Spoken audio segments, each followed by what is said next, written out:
waxaa la sheegay hadda ka hor in nin taajir ah oo safar ku jiray waddada loo galay oo laga qaatay wax allaale iyo wixii hanti ahaa oo uu sitay. kadib waxa uu soo abaaray guriga imaamkii la odhan jiray Ma'muun ee dowladdii Cabbaasiyiinta si uu wax uga qabto dhibaatadii soo gaartay, balse looma ogolaan inuu u gudbo imaamka, wuxuuna ku soo noqnoqon jiray guriga imaamka muddo sannad ah. markii uu ka quustay ayuu ku fikiray xeelad uu kula kulmi karo amiirka. maalin jimco ah ayuu ka istaagay masaajidka salaada jimcada kadib, wuxuuna yidhi, reer Baqdaadow, markhaati ka noqda waxa aan dhahayo.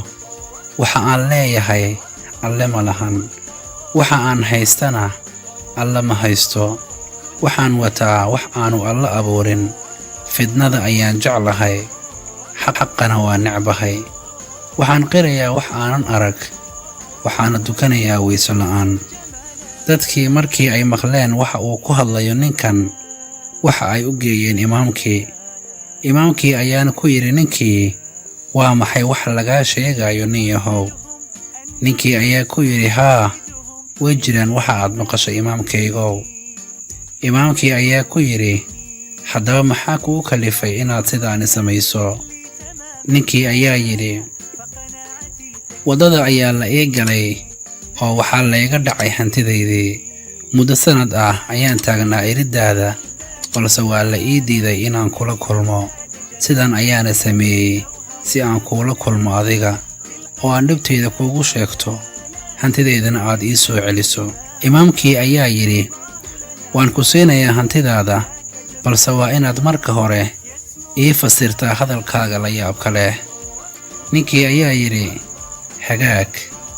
marka aan lahaa waxa aan leeyahay alla ma lahan, waa sax, oo aniga waxaan leeyahay xaas iyo carruur, balse alla ma lahan labadooda. marka aan lahaa waxa aan haystana alla ma haysto, waxaan uga jeedaa anigu waxa aan haystaa been iyo qiyaamo, balse alle beri ayuu ka yahay samaynta ficiladaasi xun. marka aan lahaa waxa aan wataa wax aanu alla abuurin, waxaan ka waday waxaan xifdisanahay qur'aanka kariimka, mana aha mid uu alla abuuray, oo waa hadalkii Ilaahay.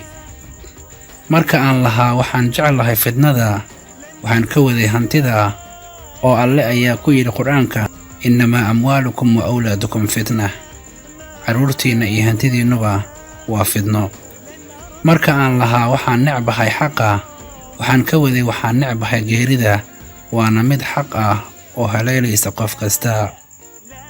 marka aan lahaa waxaan qirayaa wax aanan arag, waxaan ka waday waxaan qirayaa in nebigeenna Muxamed sallallahu calayhi wasallam uu yahay rasuulkii alleh, weliba aniga oo aan arag.